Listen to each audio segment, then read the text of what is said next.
Salam saudara yang terkasih, selamat bertemu dalam nama Tuhan Yesus. Diumumkan kepada anggota jemaat GTI Bukit Zaitun yang merasa sakit dan yang kemungkinan terkena COVID-19 atau yang mengalami problem kesukaran, saudara bisa memberitahu atau menyampaikan kepada pimpinan PS, seksi, sekolah minggu, kaum muda, atau ke kantor gereja untuk dapat didoakan, serta mendapat nasihat dan penghiburan firman Tuhan. Kepada seluruh pimpinan PS, seksi, sekolah minggu, dan kaum muda, diharap untuk meneruskan laporan tersebut ke kantor gereja, dan akan ada hamba Tuhan yang melayani. Marilah seluruh jemaat Tuhan terus berdoa bersama bagi seluruh jemaat yang lain. Bagi Surabaya, Jawa Timur, dan seluruh Indonesia, mohon pertolongan Tuhan. Bapak, Ibu, Saudara, saat ini kita telah melakukan ibadah secara onsite dan online. Adapun daftar jadwal ibadah yang kita dapat ikuti adalah sebagai berikut.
Kelompok kecil atau PS dan doa pagi tetap diadakan secara online dengan menggunakan aplikasi Zoom, Google Meet, dan aplikasi lain. Untuk informasi lebih lanjut, bisa menghubungi pimpinan PS masing-masing atau pada kantor gereja di nomor 031 531 2222. Jemaat yang rindu memberikan persembahan atau perpuluhan dapat memberikan melalui kode QR yang tertera di layar berikut atau melalui transfer ke rekening Bank BCA nomor 509 041 0999 atas nama GTI Jemaat Bukit Zaitun Surabaya. Untuk memutus mata rantai penyebaran virus COVID-19, kami menghimbau Bapak Ibu Saudara agar selalu mengikuti protokol kesehatan dengan menerapkan 6M, yaitu menggunakan masker, disarankan rangkap 2, mencuci tangan, menjaga jarak, mengurangi mobilitas, menghindari kerumunan, serta menghindari makan dan minum bersama. Bapak, Ibu, Saudara, marilah kita mempersiapkan hati dan pikiran untuk menerima berkat firman Tuhan. Sebab itu, mari kita tetap menjaga suasana hadirat Tuhan di tempat kita masing-masing. Selamat beribadah, Tuhan Yesus memberkati.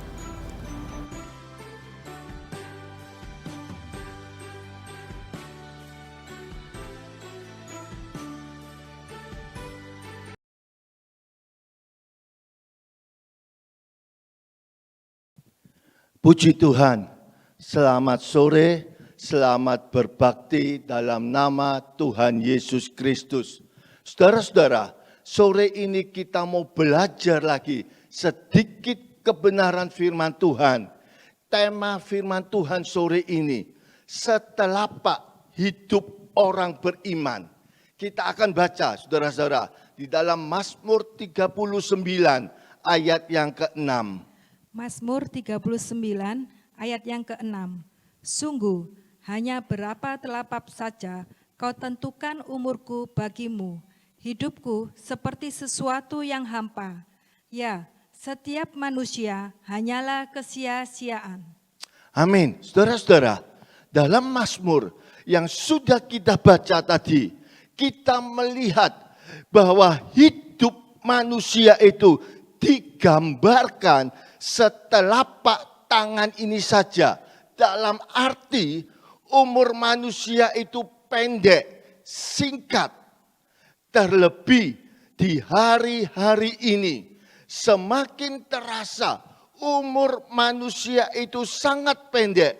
Kematian karena COVID itu naik tajam. Bukan hanya usia tua saja yang meninggal, tetapi orang-orang dengan usia produktif, umur 20, umur 30, bahkan umur 40, banyak yang meninggal menjadi korban COVID. Juga enggak sedikit saudara-saudara, anak-anak juga mati karena COVID. Bukan hanya orang dunia saudara, tapi anak Tuhan juga sebagian mengalami kematian karena COVID.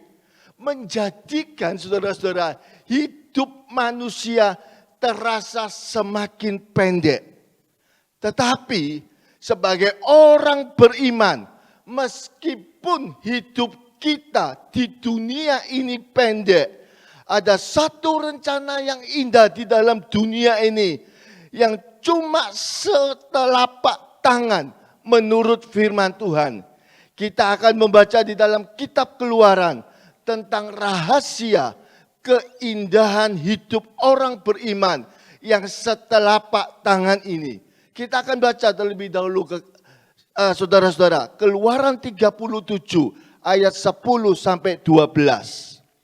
Keluaran 37 ayat 10 hingga 12. Dibuatnyalah meja itu dari kayu penaga, 2 hasta panjangnya, sehasta lebarnya, dan 1,5 hasta tingginya. Disalutnyalah itu dengan emas murni, dan dibuatnya bingkai emas sekelilingnya. Dibuatnyalah sekelilingnya jalur pinggir yang setapak tangan lebarnya, dan dibuatnya bingkai emas sekeliling jalur pinggirnya itu.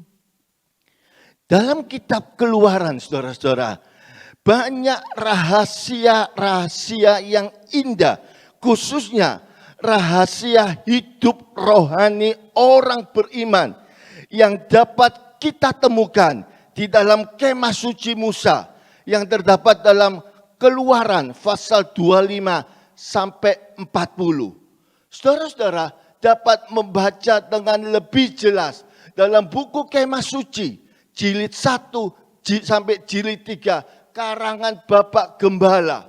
Dan nanti saudara-saudara, kalau kelas kemah suci dibuka, yang belum ikut, ikutlah. Karena di dalam kemah suci banyak rahasia-rahasia rohani yang dalam-dalam terdapat di situ, saudara-saudara. Saudara-saudara, meja di dalam Keluaran pasal 37 yang baru kita baca tadi adalah meja roti pertunjukan yang ada di dalam tabernakel Musa. Dan letaknya meja ini, saudara-saudara, ada di dalam ruang suci. Meja dari roti pertunjukan ini dibuat dari kayu penaga, kemudian disalut oleh emas. Dan pada pinggiran meja itu sekelilingnya diberi bingkai emas yang lebarnya setapak tangan. Kita akan baca terlebih dahulu. Keluaran 25 ayat 25. Keluaran 25 ayat 25. Haruslah engkau membuat sekelilingnya jalur pinggir yang setapak tangan lebarnya, dan kau buatlah bingkai emas sekeliling jalur pinggirnya itu. Saudara-saudara dapat membayangkan meja roti pertunjukan itu disalut emas, kemudian diberi bingkai sekelilingnya dengan anyaman dari emas. Ini adalah satu karya seni yang sangat indah dan rumit. Lebar dari bingkai itu, saudara-saudara, setapak tangan. Dan pinggiran dari bingkai itu dibatasi oleh mahkota yang dalam dan yang luar. Sekarang kita akan lihat, saudara-saudara, arti rohaninya satu persatu. Bingkai setapak tangan yang ada di pinggiran meja roti pertunjukan merupakan satu anyaman yang indah, dan ini menggambarkan keindahan karya Allah di dalam kehidupan kita, orang-orang beriman di dunia ini. Kita akan melihat lebih dalam lagi kebenaran firman Tuhan ini. Setelapak tangan. Setelapak tangan ini menceritakan tentang umur manusia yang relatif pendek dan singkat. Kita akan baca Ayub 14 ayat 1 sampai 2. Ayub 14 ayat 1 hingga 2. Manusia yang lahir dari perempuan singkat umurnya dan penuh kegelisahan. Seperti bunga ia berkembang, lalu layu seperti bayang-bayang ia hilang lenyap dan tidak dapat bertahan. Kita, saudara-saudara, manusia itu singkat umurnya. Di bumi ini sudah berapa banyak orang yang datang dan pergi, yang lahir dan mati. Keturunan yang satu pergi, keturunan yang lain datang. Sebab itu, saudara-saudara, di dalam kitab Yakobus menyatakan bahwa manusia ini seperti uap yang sebentar kelihatan, kemudian tidak ada lagi. Kita akan baca Yakobus 4 ayat 14. Yakobus 4 ayat 14. Sedang kamu tidak tahu apa yang akan terjadi besok. Apakah arti hidupmu? Hidupmu itu sama seperti uap yang sebentar saja kelihatan lalu lenyap. Saudara-saudara, kalau kita memasak air, begitu mendidih, kelihatan uap, tapi sebentar kemudian hilang. Umur manusia itu pada umumnya kalau penuh kurang lebih 70 atau 80 tahun. Kita akan baca terlebih dahulu, saudara-saudara. Mazmur 90 ayat yang ke-10. Mazmur 90 ayat yang ke-10. Masa hidup kami 70 tahun, dan jika kami kuat 80 tahun, dan kebanggaannya adalah kesukaran dan penderitaan. Sebab berlalunya buru-buru, dan kami melayang lenyap. Jadi saudara-saudara, secara umum standar umur manusia kalau penuh menurut Alkitab adalah 70 sampai 80 tahun. Ada beberapa yang mendapat kelebihan umur bahkan sampai 100 tahun, tapi itu sangat minim, sangat sedikit, dapat dihitung oleh jari, saudara-saudara. Malah lebih banyak yang umurnya tidak sampai 70 tahun.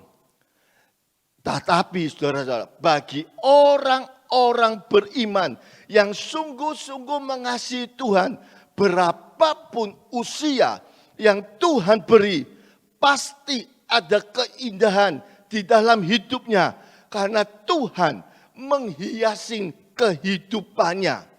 Karena kalau kita perhatikan, saudara-saudara, pinggiran setapak tangan pada meja roti pertunjukan itu dihiasi dengan sangat indahnya. Kita akan baca Keluaran 34 ayat ke-12 terjemahan lama, saudara-saudara. Keluaran 37 ayat 12 terjemahan lama. Dan lagi diperbuatkannya sekelilingnya suatu tirai setapak tangan lebarnya. Dan pada tirai itu diperbuatkannya suatu karangan emas berkeliling. Ayat ini saudara-saudara mempunyai arti rohani yang sangat indah. Hidup manusia yang setapak tangan ini, yang singkat seperti bayang-bayang, bahkan seperti uap, Tuhan perhitungkan, dihiasin dengan sangat indah. Kalau hidup kita yang setapak tangan ini mau kita serahkan kepada Tuhan, hidup di dalam kebenaran, hidup di dalam kesucian, maka Tuhan akan menghiasi hidup ini menjadi indah, menjadi berarti, dan menjadi sangat mulia, saudara-saudara. Karena rancangan Tuhan dalam hidup orang-orang sucinya adalah rancangan yang indah dan mulia. Kita akan baca ayatnya saudara-saudara. Yeremia 29 ayat yang ke-11. Yeremia 29 ayat yang ke-11. Sebab aku ini mengetahui rancangan-rancangan apa yang ada padaku mengenai kamu. Demikianlah firman Tuhan, yaitu rancangan damai sejahtera dan bukan rancangan kecelakaan, untuk memberikan kepadamu hari depan yang penuh harapan. Kita sudah baca saudara ayat ini. Yang indah maksud Tuhan dalam kehidupan kita. Orang-orang beriman adalah memberi satu hidup atau satu rancangan yang damai sejahtera. Kalau hidup kita yang setapak tangan ini, yang singkat ini, kalau kita serahkan kepada Tuhan, Tuhan akan membuat menjadi indah dan menjadi berarti.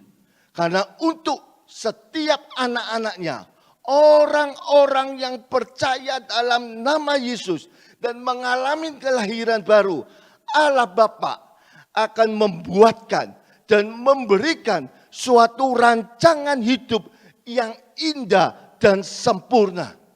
Jadi saudara-saudara, untuk setiap orang yang percaya dan mengalami kelahiran baru, untuk setiap orang yang terima Yesus sebagai Tuhan dan Juru Selamatnya, berapapun usia kita saat kita percaya Tuhan Yesus, saat kita bertobat, Bapa di surga, Bapa surgawi akan membuatkan dan memberikan suatu rencana hidup yang indah, suatu rancangan hidup yang indah dan sempurna, tanpa memandang rupa kita, tanpa memandang harta kita. Rupa kita mungkin kurang cantik, kurang cakep, atau cakep, cantik, Tuhan tidak pandang. Atau harta kita orang kaya atau orang miskin, Tuhan tidak pandang. Pada waktu kita terima Tuhan Yesus sebagai Tuhan dan Juru Selamat, saat itulah Allah Bapa membuatkan rencana yang indah dan sempurna. Enggak pandang juga status kita, saudara. Kita ini seorang pejabat, seorang petinggi, atau rakyat biasa, atau orang biasa. Juga tidak pandang suku bangsa dari manapun, atau bangsa dari manapun. Baik warna kulitnya, kuning, putih, hijau, merah. Tuhan tidak pandang. Karena Allah Bapa itu tidak pandang bulu, saudara-saudara. Itu terdapat dalam Roma 2 ayat yang ke-11. Dan Allah tidak membeda-bedakan orang. Saudara-saudara, Bapak di dunia mungkin masih bisa pilih kasih.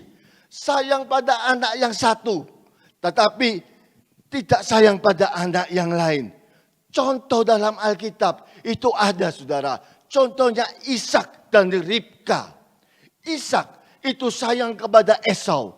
Ribka sayang kepada Yakob. Kita baca ayatnya, saudara-saudara.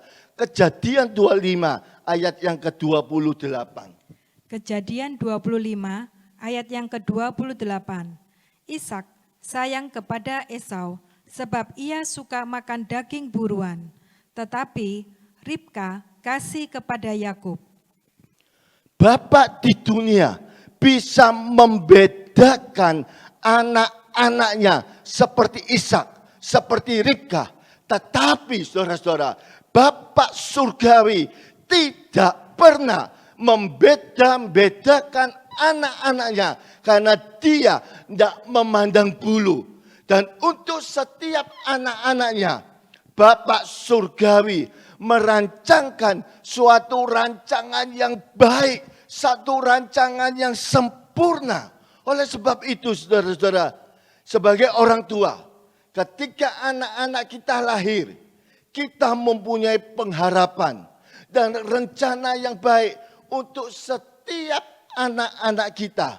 Kita mencita-citakan anak kita menjadi sesuatu yang indah di dalam dunia ini. Entah dia kelak jadi pejabat atau jadi orang penting di dunia ini. Entah dia jadi pengusaha atau sebagai seorang profesional. Atau bahkan sebagian orang tua punya cita-cita kalau bisa anaknya bisa jadi presiden. Oh, itu tidak salah, saudara. Saya kasih contoh baru-baru ini, saudara. Beberapa waktu yang lalu viral, saudara.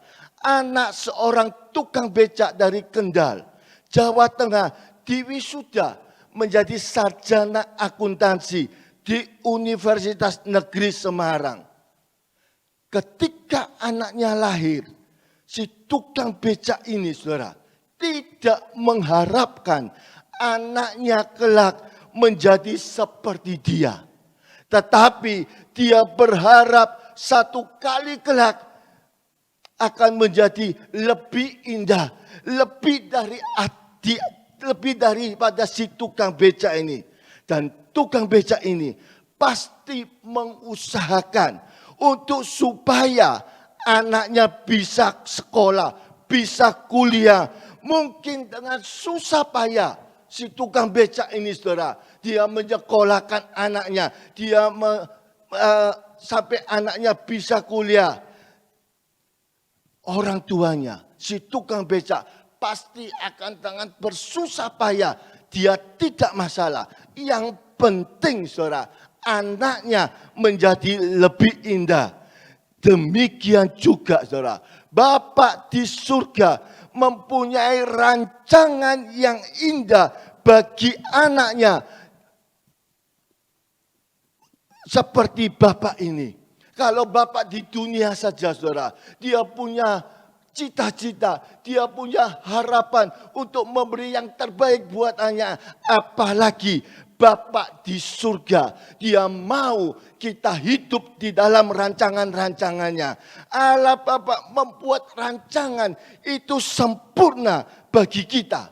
Karena Allah itu Allah yang maha tahu. Tahu segala perkara dengan lengkap. Dahulu, sekarang, maupun yang akan datang. Maka Bapa yang tahu terbaik untuk kita. Dan untuk itu, saudara-saudara, Bapa mempersiapkannya rancangan-rancangan yang baik untuk kita. Kita akan baca terlebih dahulu, saudara-saudara. Efesus 2 ayat yang ke-10. Efesus 2 ayat yang ke-10. Karena kita ini buatan Allah, diciptakan dalam Kristus Yesus untuk melakukan pekerjaan baik yang dipersiapkan Allah sebelumnya. Ia mau supaya kita hidup di dalamnya. Kalau kita membaca ayat ini, saudara, kita dapat melihat Allah sudah mempersiapkan satu pekerjaan yang baik buat kita selama kita hidup di dalam dunia yang singkat ini. Dan dikatakan di ayat-ayat yang terakhir, dan Bapa mau supaya kita hidup di dalamnya.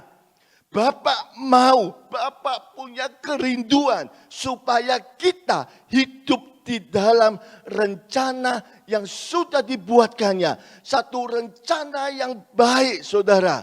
Saudara-saudara perhatikan, mengapa ada kalimat seperti ini, dan Bapa mau supaya kita hidup di dalamnya.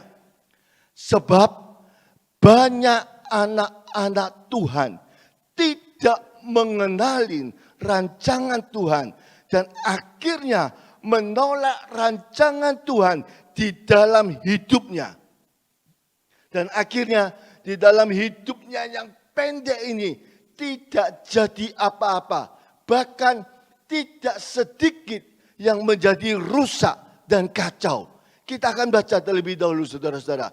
Yesaya 55 ayat 8 sampai 9. Yesaya 55 ayat 8 hingga 9.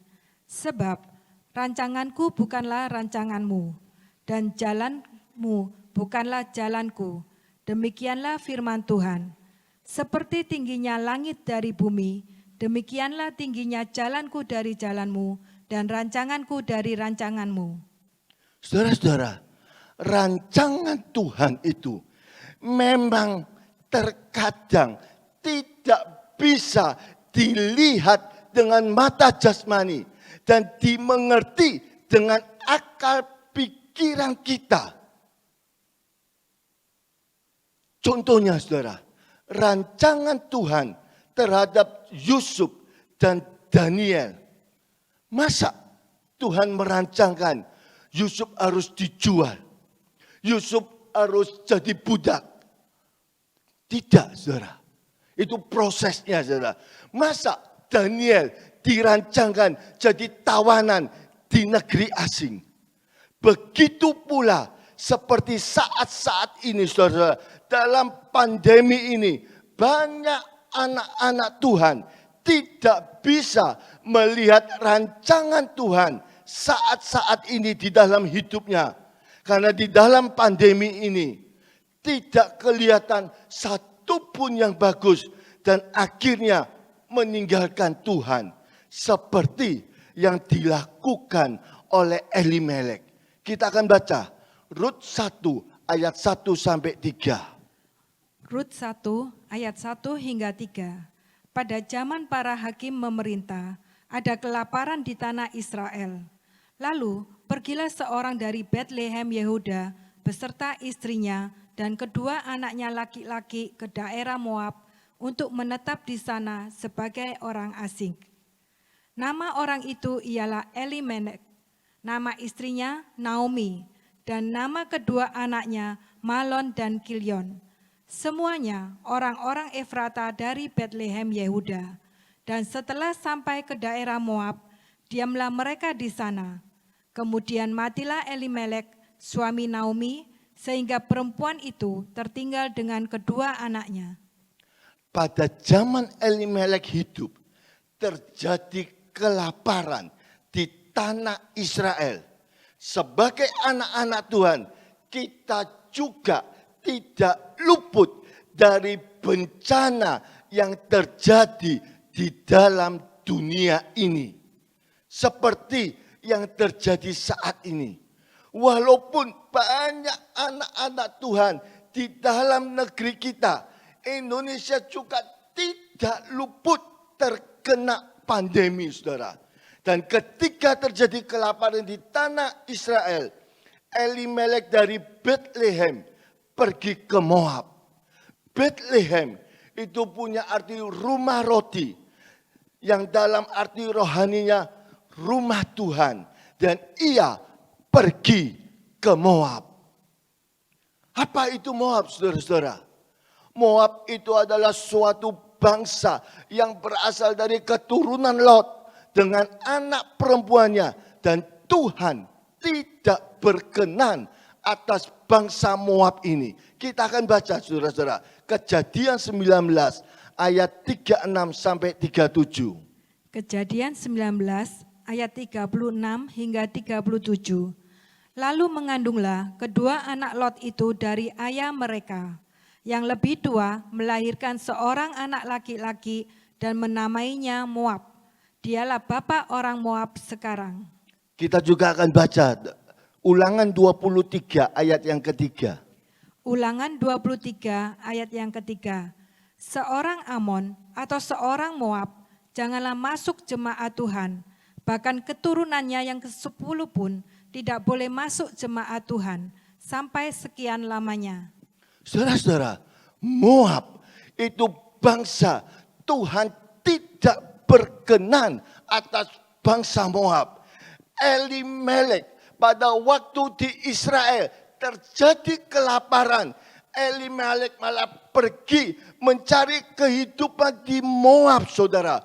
Bukannya tambah sukses, tapi firman Tuhan yang sudah kita baca dikatakan Elimelek malah mati di Moab. Bukan hanya Elimelek sendiri yang mati, saudara-saudara. Tapi firman Tuhan juga katakan kedua anaknya pun juga mati. Tapi beruntung, saudara, Naomi yang mengerti rencana Tuhan dan kembali ke Bethlehem dan tanah Israel pada waktu mereka tinggalkan terjadi kelaparan. Mungkin pada waktu itu, saudara, Elimelek berpikir tidak akan bisa pulih. Ternyata waktu Naomi kembali ke Bethlehem, kondisi tanah di Israel, khususnya di Bethlehem, itu baik-baik saja dan kembali subur.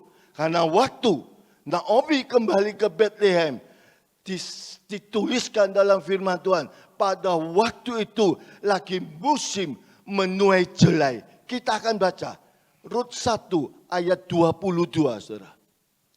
Rut 1 ayat 22, demikianlah Naomi pulang bersama-sama dengan Rut, perempuan Moab itu, menantunya yang turut pulang dari daerah Moab. Dan sampailah mereka ke Bethlehem pada permulaan musim menuai jelai. Saudara-saudara, Bethlehem bukan saja kembali pulih, tapi banyak juga orang-orang di Bethlehem yang pada waktu itu mungkin sepantaran dengan Naomi, seusia, mungkin tetangga, mungkin relasi, atau mungkin kenalan-kenalan Naomi masih hidup, tidak mati kelaparan, bahkan mengenali Naomi pada waktu Naomi kembali ke Bethlehem. Kita akan baca, saudara-saudara, Rut 1 ayat 19. Rut 1 ayat 19, dan berjalanlah keduanya sampai mereka tiba di Bethlehem. Ketika mereka masuk ke Bethlehem, gemparlah seluruh kota itu karena mereka. Dan perempuan-perempuan berkata, Naomi-kah itu? Dan rupanya, saudara-saudara, bukan hanya mereka dapat bertahan di masa kelaparan, tetapi mereka dapat pulih kembali. Sedangkan Naomi yang pada waktu itu pergi meninggalkan Bethlehem dengan tangan penuh, sekarang kembali dengan tangan yang kosong. Saudara-saudara, ketika terjadi sesuatu di dalam kehidupan kita, terjadi sesuatu yang tidak enak, mungkin sesuatu yang pahit di dalam kehidupan kita, di dalam kehidupan keluarga kita, mungkin terjadi hal-hal yang tidak diharapkan terjadi di kota kita atau di bangsa kita, di negara kita. Belajar, saudara, kita mengenali rancangan Tuhan dan taat di dalamnya. Apapun yang sedang kita alami, saudara, jangan seperti Elimelek, kita mundur, kita tinggalkan rumah Tuhan, kita tinggalkan Tuhan, kita masuk ke Moab, ke dunia yang dibenci oleh Tuhan. Tapi dalam kondisi apapun, kita belajar mengenali rancangan Tuhan dan kita taat di dalam kehendaknya. Contoh dalam Alkitab, saudara-saudara, itu Daniel. Daniel mengalami nasib yang dikatakan jelek, saudara. Sangat jelek. Di dalam usia muda diangkut menjadi tawanan di Babel. Dan Daniel ini bukan sekedar rakyat biasa, bukan sekedar orang biasa, tapi Daniel, firman Tuhan katakan, dia dari keturunan bangsawan, bahkan mungkin dari keturunan raja, saudara. Kita akan baca terlebih dahulu. Daniel 1 ayat 1 sampai 3. Daniel 1 ayat 1 hingga 3. Pada tahun yang ketiga pemerintahan Yoyakim Raja Yehuda datanglah Nebukadnezar Raja Babel ke Yerusalem, lalu mengepung kota itu. Tuhan menyerahkan Yoyakim Raja Yehuda dan sebagian dari perkakas-perkakas di rumah Allah ke dalam tangannya. Semuanya itu dibawanya ke tanah Siniar, ke dalam rumah dewanya. Perkakas-perkakas itu dibawanya ke dalam perbendaharaan dewanya. Lalu raja bertitah kepada Aspenas, kepala istananya, untuk membawa beberapa orang Israel yang berasal dari keturunan raja dan dari kaum bangsawan. Kita akan baca ayat yang ke-6, saudara-saudara. Daniel 1 ayat yang ke-6, di antara mereka itu ada juga beberapa orang Yehuda, yakni Daniel, Hananya, Misael, dan Asaria. Dari ayat-ayat yang sudah kita baca, saudara-saudara, kita tahu bahwa Daniel bukan orang biasa, saudara. Dia keturunan bangsawan, dia dari keturunan raja, saudara.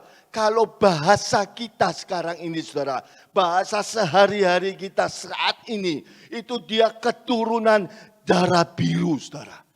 Hidupnya yang dulu sebagai seorang keturunan bangsawan, sebagai seorang keturunan raja atau darah biru, hidupnya pasti serba baik, saudara.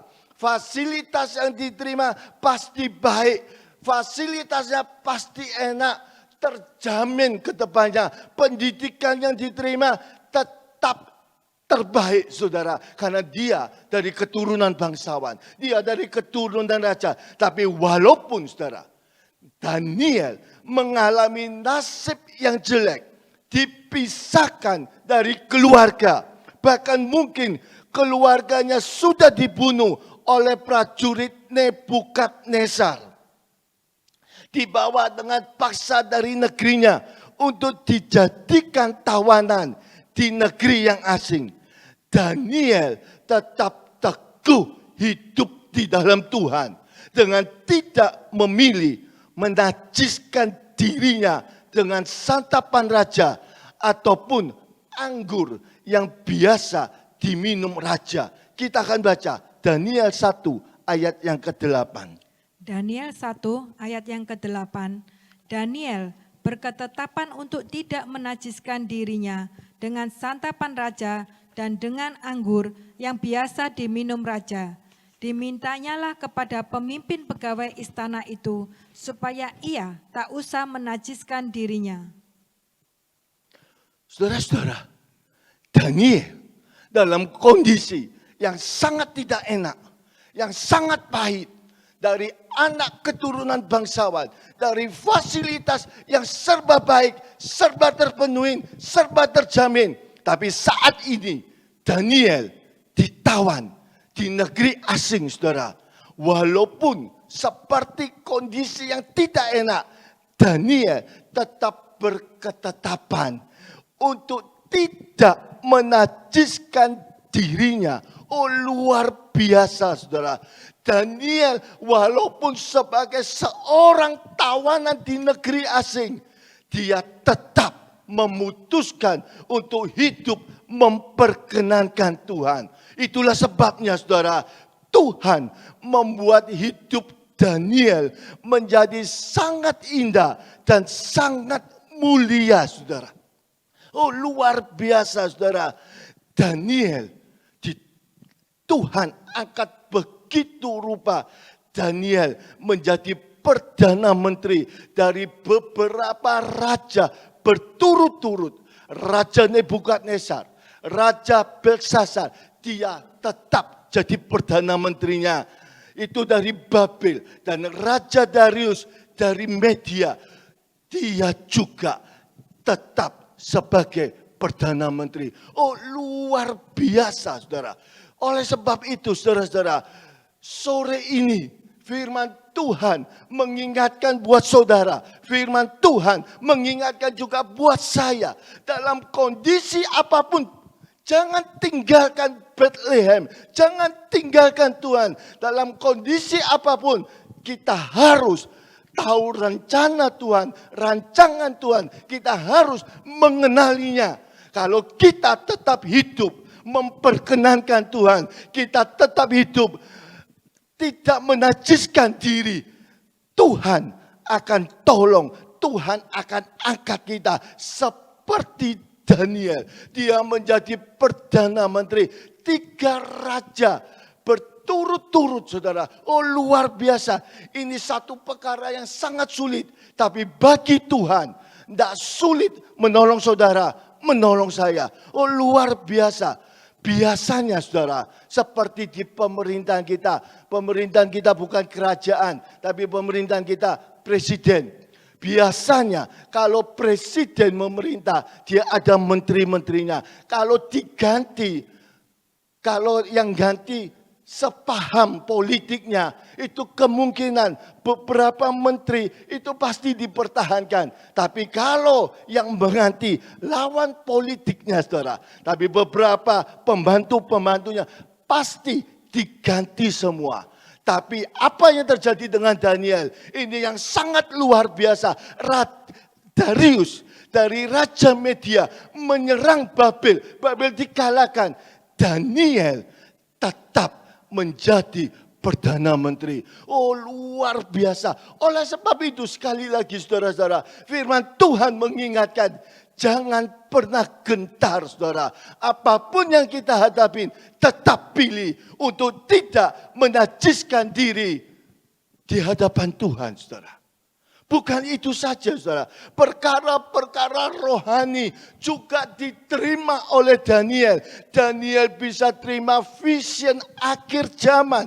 Bayangkan apa yang akan terjadi ribuan tahun kemudian. Daniel terima vision itu. Kita banyak kenal minggu ke-70 Daniel. Bapak Gembala sering khotbahkan. Bapak Gembala sering singgung minggu ke-7. Itu Daniel yang mendapatkannya. Oh, luar biasa. Sekali lagi saudara, apapun yang sedang kita alami. Saya enggak ngerti, saudara sedang dalam pergumulan apapun beratnya. Jangan sekali-sekali tinggalkan Bethlehem. Tapi tetap hidup tidak menajiskan diri di hadapan Tuhan. Saudara-saudara, terkadang di dalam hidup ini kita tidak mengerti rancangan Tuhan. Tetapi percayalah, rancangan Tuhan itu yang terbaik. Dalam keadaan apapun, jangan tinggalkan Tuhan. Jangan pergi ke dunia. Jangan seperti Elimelek. Dia tinggalkan Bethlehem. Dia tinggalkan Tuhan. Pergi ke dunia. Kalau itu kita lakukan, dalam keadaan tertekan, terjepit. Kalau kita sampai tinggalkan Tuhan, kerohanian kita bisa mati seperti Elimelek. Sore ini saudara, firman Tuhan ingatkan. Dalam kondisi apapun, dalam kondisi tidak enak, sangat tidak enak, bahkan luar biasanya tidak enak. Biarlah kita meneguhkan hati kita seperti Daniel. Tetap teguh, kita akan melihat rancangan-rancangan Tuhan yang indah di dalam hidup kita. Itu akan terjadi seperti Daniel.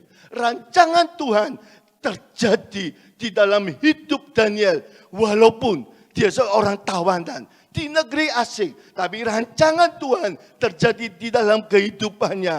Rancangan Allah di dalam hidup orang-orang yang mengasihi Tuhan. Itu tidak pernah gagal, saudara. Dalam keadaan apapun, dalam kondisi apapun, rancangan Tuhan tidak pernah gagal. Mereka akan tetap terpelihara, saudara. Contohnya kita sudah lihat, saudara. Daniel dan orang-orang di Bethlehem pada masa Elimelek itu tetap terpelihara. Begitu pula, saudara, sore ini, di masa pandemi ini, rancangan Tuhan pada hidup orang-orang yang mengasihinya tidak akan gagal, saudara. Belajar mengenali rancangan Tuhan seperti Daniel. Kalau waktu itu saudara, Daniel tidak mengenali rancangan Tuhan.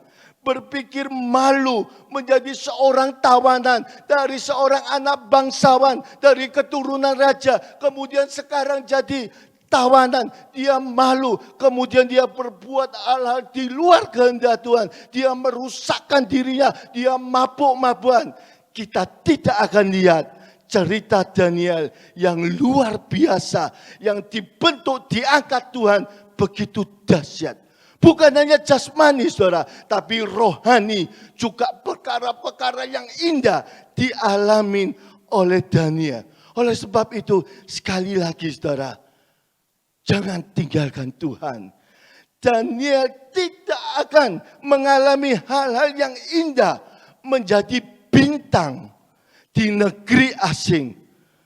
Dan lebih dari itu saudara, bukan hanya diangkat Tuhan, tapi firman Tuhan katakan Allah sangat mengasihi Daniel. Kita akan baca saudara, Daniel 10 ayat yang ke-19.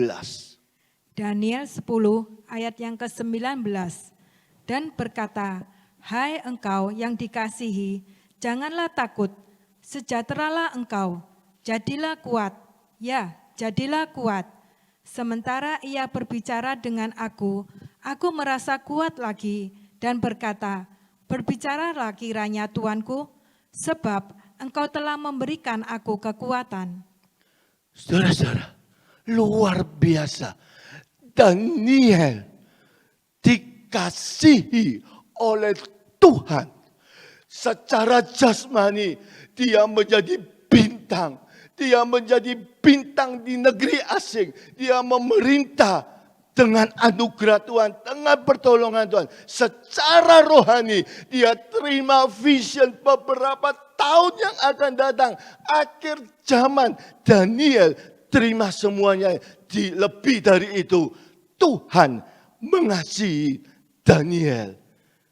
Saudara-saudara, rancangan Allah yang indah di dalam hidup anak-anaknya tidak akan gagal dari pihak Allah. Allah tidak akan gagal melaksanakan rancangannya. Kita akan baca Ayub 42 ayat yang kedua. Ayub 42 ayat yang kedua. Aku tahu bahwa engkau sanggup melakukan segala sesuatu dan tidak ada rencanamu yang gagal. Ayub katakan, dia tahu Tuhan sanggup melakukan segala sesuatu dan tidak ada rencana Tuhan yang gagal. Rancangan Allah tidak akan pernah gagal, saudara. Asal kita tetap hidup di dalam kehendaknya.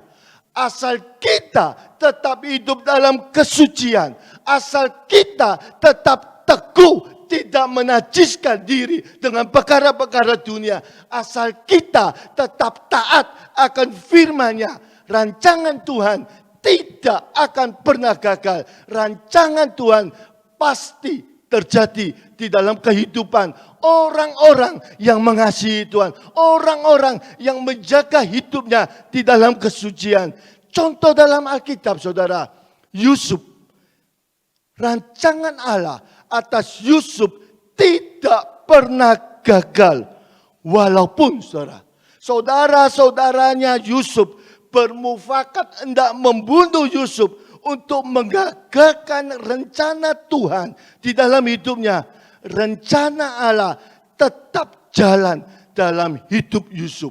Kita akan baca Kejadian 37 ayat 18 sampai 20. Kejadian 37 ayat 18 hingga 20.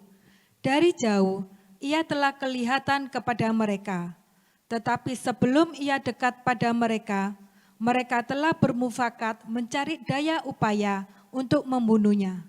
Kata mereka seorang kepada yang lain, lihat, tukang mimpi kita itu datang. Sekarang marilah kita bunuh dia dan kita lemparkan ke dalam salah satu sumur ini. Lalu kita katakan, seekor binatang buas telah menerkamnya. Lalu kita akan lihat nanti bagaimana jadinya mimpinya itu. Saudara-saudara, kita lihat, kita baru baca ayatnya. Saudara-saudara Yusuf hendak membunuh Yusuf supaya mimpinya tidak jadi. Tetapi Allah tidak pernah gagal dalam rancangannya terhadap Yusuf. Sebab Yusuf tetap hidup di dalam kesucian. Sebab Yusuf tetap hidup di dalam Tuhan. Oh, luar biasa. Mungkin saudara bertanya, apa buktinya Yusuf tetap hidup suci, tetap hidup di dalam Tuhan? Buktinya di dalam pasal 39, saudara. Pada waktu istri tuannya, istri Potifar, mengajak dia untuk serong, untuk berbuat hal-hal yang najis, Yusuf tetap hidupnya, menjaga hidup kesuciannya. Dia lari, saudara. Oh, luar biasa. Yusuf tetap menjaga hidupnya, tetap kedapatan kudus di hadapan Tuhan. Saudara-saudara, tidak ada satupun, baik saudara kita, baik orang tua kita, baik pimpinan kita, baik orang-orang yang punya wewenang atas hidup kita, baik penguasa, baik siapapun, bahkan iblis yang dapat menggagalkan rencana Allah di dalam hidup anaknya. Kecuali saudara, anak itu sendiri. Kecuali orang itu sendiri yang bisa menggagalkan rencana Allah. Dari pihak Allah tidak akan pernah gagal, saudara. Dia pasti melaksanakan rancangan-rancangan yang sudah dibuat. Asal kita tetap hidup memperkenankan Tuhan. Tidak pernah gagal. Yang bisa menggagalkan hanya anak itu sendiri. Orang itu sendiri. Siapapun tidak akan bisa menggagalkannya. Saya beri ilustrasi, saudara. Seorang bapak, saudara, menyiapkan satu rancangan yang indah untuk anaknya. Sudah disiapkan dananya, sudah disiapkan semua fasilitasnya untuk si anak ini bisa sekolah setinggi-tingginya, paling tidak, saudara, sarjana S1, saudara, supaya dapat hidup yang lebih baik, saudara. Tapi pada waktu di sekolah dasar, anaknya ini malas, terus melawan orang tuanya dan gurunya. Harapan si bapak itu mulai goyah, saudara. Apalagi kalau waktu di SMP, si anak ini suka bolos dan setiap tahun tidak naik kelas, saudara. Akhirnya bapak ini yang sudah merancangkan, yang sudah menyiapkan dananya, fasilitasnya, itu mulai goyah. Dia nggak berpikir untuk ke S1, untuk ke S2, atau ke S3. Walaupun fasilitas, dananya sudah ada. Tapi bapak itu berkata dalam hatinya, kalau bisa lulus SMA saja, sudah bagus, saudara.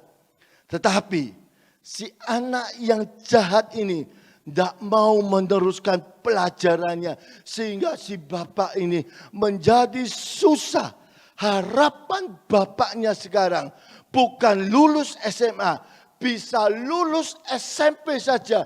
Itu sudah sangat bagus, saudara. Si bapak sudah tidak punya harapan, angan-angan bisa ke S1, S2, S3, SMA pun tidak bisa. Si bapak rancangannya, harapannya itu turun terus, saudara.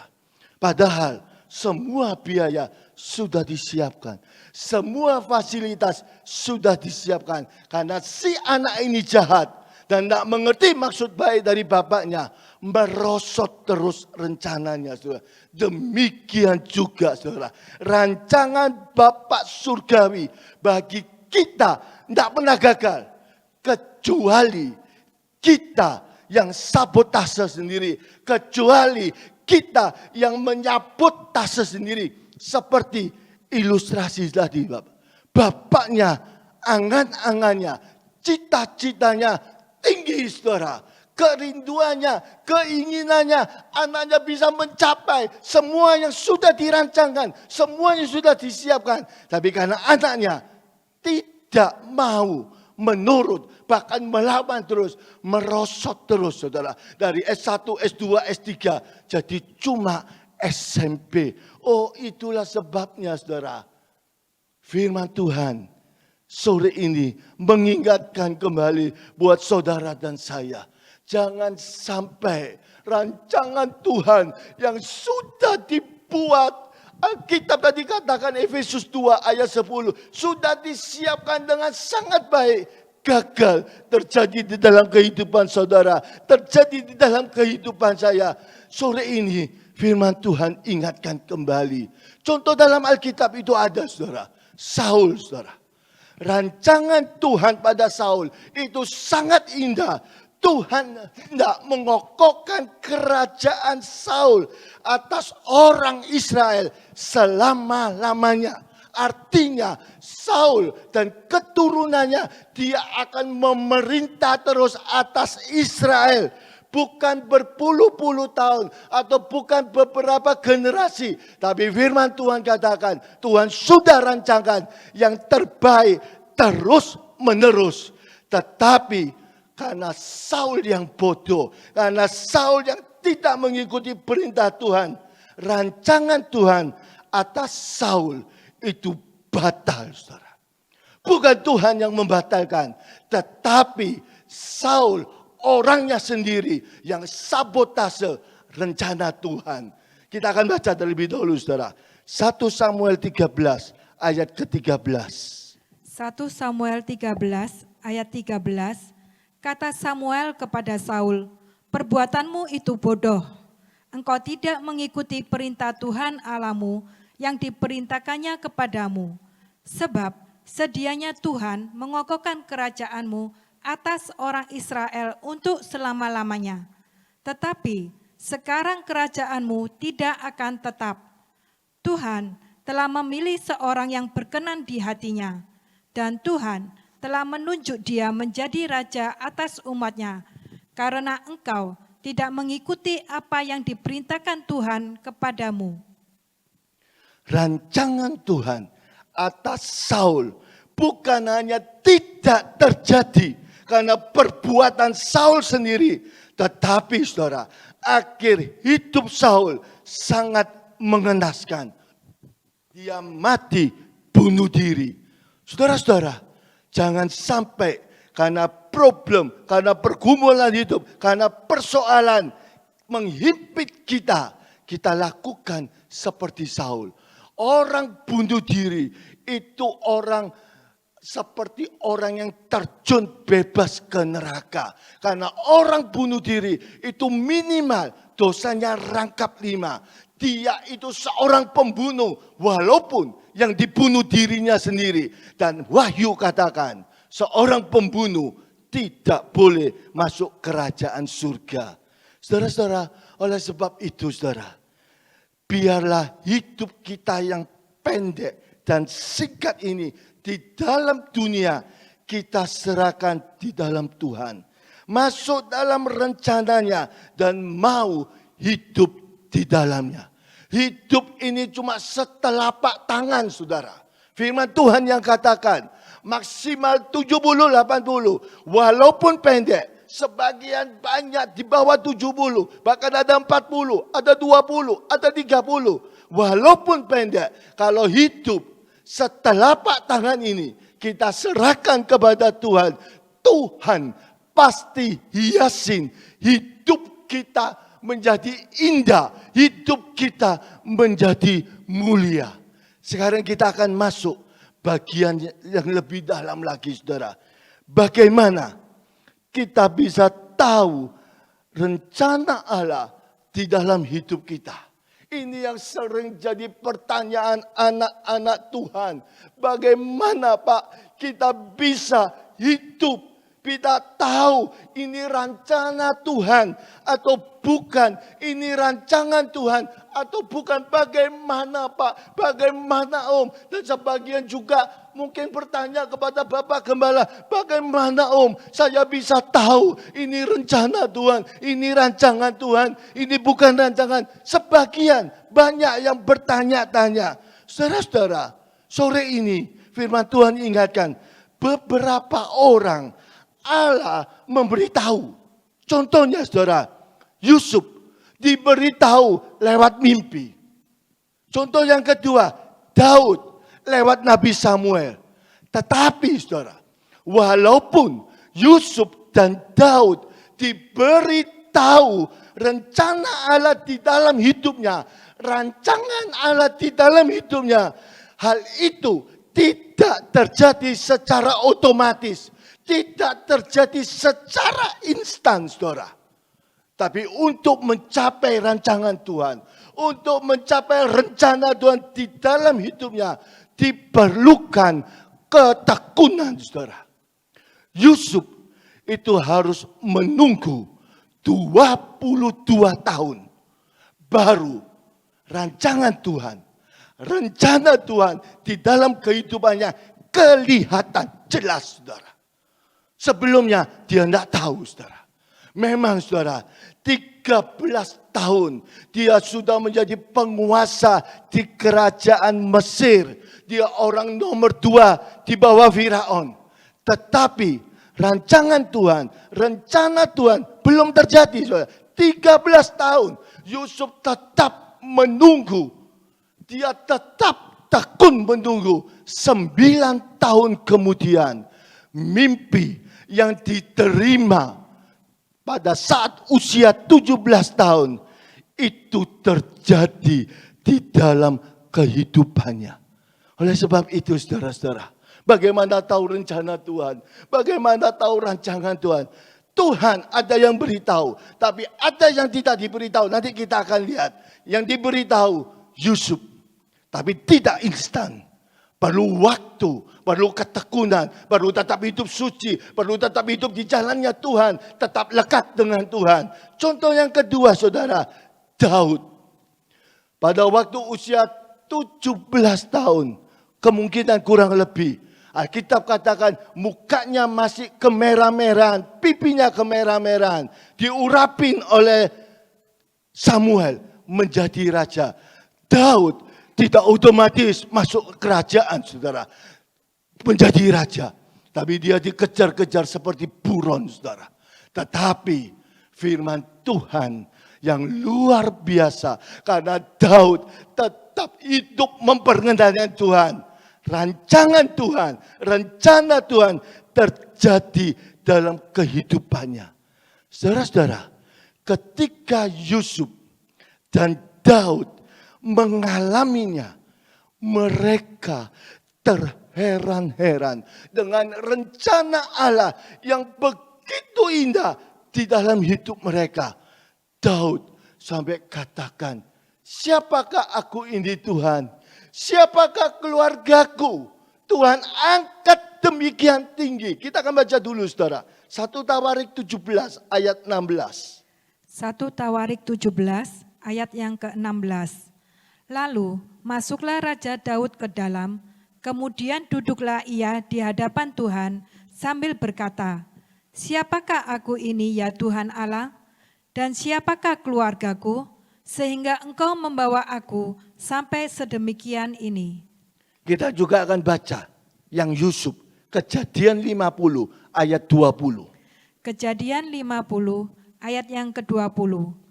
Memang kamu telah mereka-rekakan yang jahat terhadapku, tetapi Allah telah mereka-rekakannya untuk kebaikan, dengan maksud melakukan seperti yang terjadi sekarang ini, yakni memelihara hidup suatu bangsa yang besar. Oh, luar biasa saudara.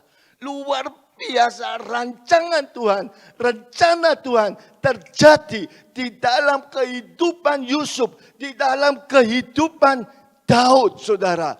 Daud sampai katakan, siapakah aku ini Tuhan? Dia ingat saudara, pada waktu usianya sekitar 17 tahun, dia ada di padang rumput. Dia mengembalakan kambing domba beberapa ekor, punya orang tuanya, punya bapaknya Isai. Tapi saat itu Tuhan angkat dia menjadi raja. Dia katakan, siapa aku ini Tuhan? Siapa keluargaku? Engkau angkat demikian tinggi. Demikian juga dengan Yusuf saudara. Dia mengalami hal-hal yang tidak enak. Dia mengalami hal-hal yang pahit. Dia tetap mempertahankan hidup kesuciannya. Sebagai budak, sebagai orang asing di negeri asing. Dia tetap hidup memperkenankan Tuhan. Dan dia menerima janji-janji, rancangan-rancangan yang Tuhan berikan di dalam kehidupannya. Demikian juga saudara, dengan saya. Kalau kita hidup di dalam Tuhan, kalau kita tetap hidup di dalam kesucian, kalau kita tetap hidup melekat dengan Tuhan, kalau kita terus-menerus dipimpin oleh Tuhan, perkara-perkara yang Tuhan janjikan itu akan terjadi di dalam kehidupan saudara, di dalam kehidupan saudara. Sampai akhirnya saudara, kita juga bisa katakan apa yang gak pernah dilihat oleh mata, apa yang tidak pernah didengar oleh telinga, itu disediakan oleh Allah buat orang-orang yang mengasihi Tuhan. Kita akan baca terlebih dahulu saudara-saudara. 1 Korintus 2 ayat yang ke-9. 1 Korintus 2 ayat yang ke-9. Apa yang tidak pernah dilihat oleh mata dan tidak pernah didengar oleh telinga dan yang tidak pernah timbul di dalam hati manusia, semua itu disediakan oleh Allah untuk mereka yang mengasihi Dia. Saudara-saudara, untuk mereka yang mengasihi Tuhan, apa yang gak pernah dilihat oleh mata, tidak pernah didengar oleh telinga, dan yang tidak pernah timbul di dalam hati kita, itu disediakan oleh Allah kepada orang-orang yang mengasihi Tuhan. Ini janji Tuhan saudara, ini bukan janji manusia, bukan janji saya, bukan janji Bapak Gembala, tapi ini janji firman Tuhan buat orang-orang yang mengasihi Tuhan. Orang yang mengasihi Tuhan, dia akan menjaga hidupnya, dia akan tetap teguh di dalam Tuhan, dia tetap melekat dengan Tuhan, dia tetap menjaga kesuciannya, bahkan kesuciannya itu meningkat ke gunung kesucian Allah. Dia akan mengalami 1 Korintus 2 ayat yang ke-9. Oh luar biasa saudara-saudara. Sekarang kita akan masuk bagian yang kedua. Bagaimana kalau Allah tidak memberitahu kita? Tadi kita sudah lihat contohnya. Allah beberapa orang, Allah kasih tahu terlebih dahulu. Baik lewat mimpi, baik lewat kebenaran-kebenaran firman Tuhan. Tuhan kasih tahu terlebih dahulu. Daud dikasih tahu lewat Samuel. Yusuf dikasih tahu lewat mimpi. Tapi sekarang kita akan lihat bagaimana kalau Allah tidak memberitahu kita. Bagaimana? Berjalan di dalam firman-Nya dan hidup dipimpin oleh Roh, maka pasti rencana Allah, rancangan Allah yang indah-indah pasti kita akan alami. Berjalan di dalam firman dan hidup di dalam Roh, itu kita akan lihat perbuatan-perbuatan Allah, rancangan-rancangan Allah di dalam kehidupan kita.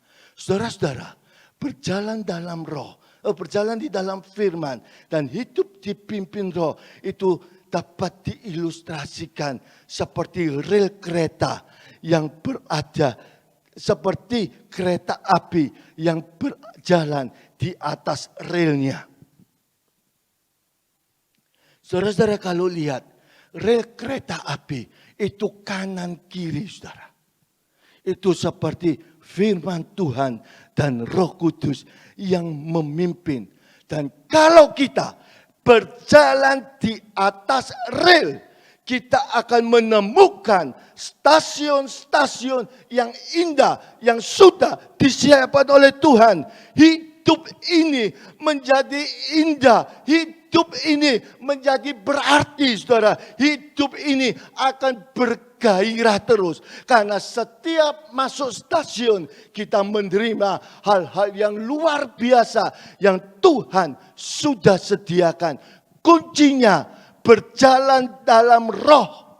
Hidup dipimpin roh dan berjalan di dalam firman. Saya kasih contoh, saudara. Seperti kita naik kereta api dari Surabaya ke Malang. Dari stasiun Surabaya, kalau kereta itu tetap di atas rel, dia akan sampai stasiun Sidoarjo. Dia akan sampai stasiun Tanggulangin. Dia akan sampai stasiun Pandaan. Dia akan sampai stasiun Purwodadi. Dan dia akan sampai stasiun Lawang. Dan yang terakhir, dia pasti sampai stasiun Malang. Demikian juga kita, saudara. Kalau kita hidup berjalan di dalam firman dan hidup dipimpin roh, kita pasti akan melihat stasiun-stasiun yang sudah Tuhan sediakan di dalam hidup saudara dan saya. Saudara-saudara, firman Tuhan tidak mengajarkan kalau kita tidak diberitahu Allah, kita bingung sendiri, cari kanan, cari kiri, tanya orang. Tidak, saudara. Firman Tuhan cuma mengajarkan kalau tidak diberitahu oleh Tuhan, berjalan di dalam firman-Nya dan hidup dipimpin oleh roh. Ada beberapa banyak anak Tuhan akhir-akhir ini sungguh sedih, saudara. Dia supaya tahu gimana masa depannya, cari orang-orang yang bisa bernubuat. Saya tidak anti nubuat, saudara. Saya tidak anti orang-orang cari hamba-hamba Tuhan. Tapi hati-hati. Firman Tuhan tidak mengajarkan itu. Tapi yang firman Tuhan ajarkan, kita berjalan di dalam firman-Nya. Dan hidup dipimpin oleh roh. Sekali lagi, saudara. Kalau Tuhan tidak kasih tahu, berjalan sesuai dengan kebenaran firman Tuhan. Hidup di dalam firman Tuhan dan hidup dipimpin oleh roh. Dan sebagai kesimpulannya, saudara, hidup manusia itu pendek. Seperti setelapak tangan. Walaupun pendek, saudara, kalau kita serahkan hidup ini di dalam Tuhan, Tuhan akan hiasin hidup yang pendek dan singkat ini dengan hal-hal yang indah dan mulia. Bahkan di tengah-tengah padang gurun, di tengah-tengah pandemi seperti saat ini, kita tetap akan melihat keajaiban Tuhan. Seperti Daniel, walaupun tawanan di negeri asing, banyak melihat keajaiban Tuhan. Kita sudah belajar tadi, saudara. Yusuf di tengah-tengah krisis pangan dunia, saudara. Sedunia, kelaparan sedunia. Justru Yusuf diorbitkan, naik setinggi-tingginya. Oh, luar biasa. Di tengah-tengah pandemi ini, saudara, Allah sanggup memberikan keajaiban di dalam kehidupan saudara dan saya. Yang penting tetap teguh di dalam Tuhan. Yang penting tetap melekat sama Tuhan. Berjalan di dalam firman-Nya. Hidup di bawah pimpinan Roh Kudus. Kita akan melihat perbuatan-perbuatan Tuhan dalam hidup kita. Tuhan pasti memberkati kerohanian kita. Dan fasilitas jasmani akan ikut menyertainya. Seperti yang digambarkan pada meja roti pertunjukan. Ada dua mahkota, saudara. Luar dan dalam. yang menggambarkan kehidupan luar, yaitu jasmani, dan kehidupan dalam, yaitu rohani. Hidup jasmaninya akan limpah dengan segala macam kesaksian hidup yang indah-indah, saudara. Begitu pula hidup rohaninya, ia akan penuh dengan kemenangan-kemenangan rohani. Ada kuasa, ada mujizat yang menyertainya, menjadi bukti kebesaran Tuhan di dalam kehidupan saudara, di dalam kehidupan saya. Seperti Daniel. Kita akan baca ayat yang terakhir. Daniel 12 ayat 3. Daniel 12 ayat 3. Dan orang-orang bijaksana akan bercahaya seperti cahaya cakrawala, dan yang telah menuntun banyak orang kepada kebenaran seperti bintang-bintang tetap untuk selama-lamanya. Daniel menjadi bintang-bintang, menuntun banyak orang kepada Tuhan. Kalau perbuatan-perbuatan Tuhan yang ajaib terjadi dalam kita, kita akan menjadi bintang-bintang. Ini sudah dijelaskan 3 minggu yang lalu panjang lebar oleh Bapak Gembala, saudara. Menjadi bintang itu adalah satu pekerjaan yang sangat indah. Dan itu akan terjadi di dalam kehidupan saudara dan saya. Amin. Kita akan tundukkan kepala, saudara. Saudara-saudara, sebelum kita akhiri ibadah ini, saudara di rumah, mungkin ada yang sakit. Saudara pegang bagian yang sakit. Nanti saya mau berdoa buat saudara. Saudara yang menghadapi pergumulan, apapun pergumulan, persoalan ekonomi, persoalan pekerjaan, persoalan usaha yang terus-menerus turun, atau persoalan anak, persoalan istri, persoalan suami. Kalau ada, saudara angkat tangan. Kita akan berdoa bahasa roh beberapa menit. Kemudian saya akan tutup dengan doa. Haleluya, haleluya, haleluya. Oh ramasiti titi kalama sikata kalama. Saudara di rumah yang sudah penuh Roh Kudus, pakai bahasa roh. Berkeluh kesahlah kepada Tuhan. Roh yang akan membantu kita menaikkan doa-doa kita kepada Tuhan. Oh ramasiti titi kalama sikata kalama lama-lama.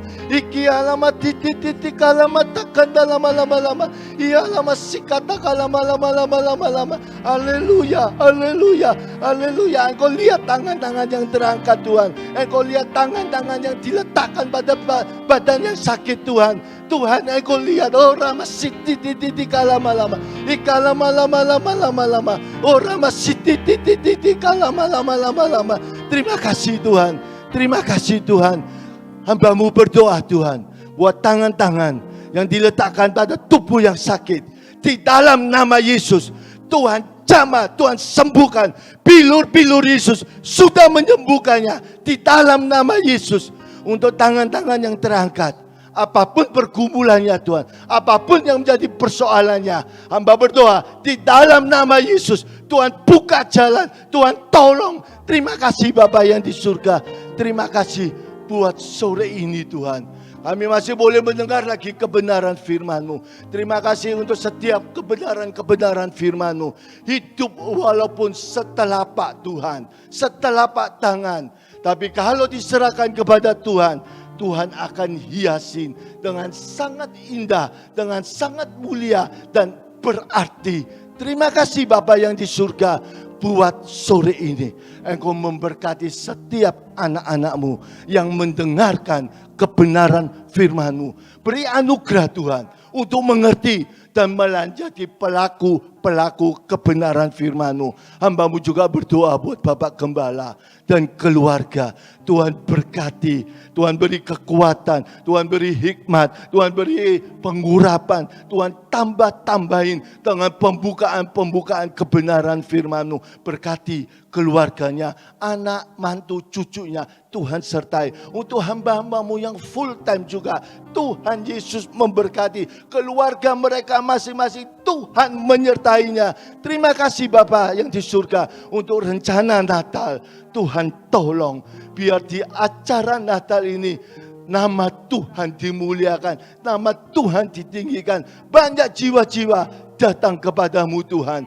Terima kasih Bapa yang di surga, terima kasih. Sekali lagi Tuhan, kami serahkan setiap kebenaran firman-Mu yang sudah didengar, Tuhan yang menteraikan. Terima kasih Bapa yang di surga, di akhir ibadah sore ini Tuhan, hamba-Mu mohonkan, biarlah kasih-Mu Bapa, anugerah-Mu Tuhan Yesus, dan persekutuan dalam Roh Kudus menyertai umat-Mu sampai Tuhan datang kali yang kedua. Di dalam nama Yesus, Tuhan dan Juru Selamat kami. Haleluya. Amin.